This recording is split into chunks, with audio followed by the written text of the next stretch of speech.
You're scrolling through your newsfeed and you see that your Facebook friends have gotten into a huge fight about Trump's travel ban. This sort of back and forth probably won't change many minds, but there's a simple psychological trick that might. Liberals and conservatives don't just support different policies, they have fundamentally different moral codes. According to something called moral foundations theory, liberals are much more likely to be concerned about principles like care and equality. Everybody in this country should in fact have at least a minimum and dignified standard of living. Conservatives put much more emphasis on things like patriotism, loyalty, and purity.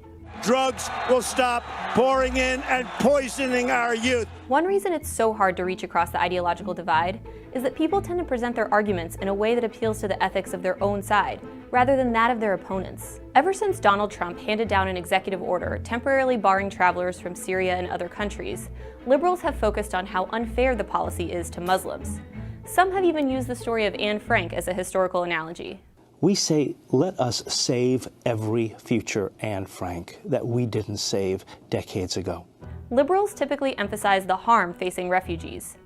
They might say something like, imagine you're a Syrian refugee with your children thinking you escaped death. Then they make you go back. Heartbreaking. Let them in.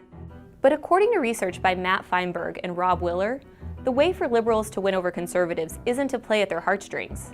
It's to morally reframe an idea around their values. So if a liberal were to go with an argument about refugees, it's better to go with something like this.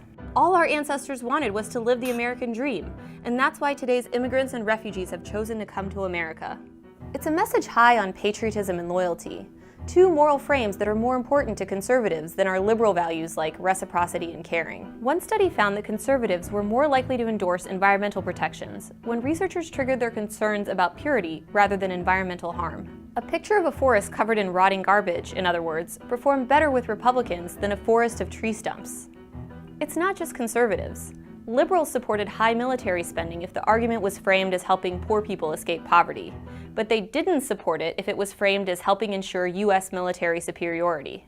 So if this trick makes political persuasion so easy, why don't more people use it? According to Feinberg, it's because we think our moral values are universal.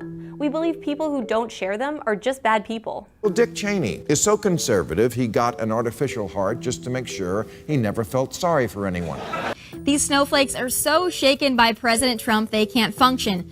They remind me of my childhood Furby when it started to short-circuit the last few months of life. To use moral reframing, you have to understand the values of the other side well enough to use them in a political argument. For many, that's just hard to do. Politics is so deeply intertwined with our personal values. So let's say you're a liberal and you just can't bring yourself to phrase your argument around patriotism or purity. At the very least, you can avoid making things worse. If you can't reframe your argument, just get off Facebook.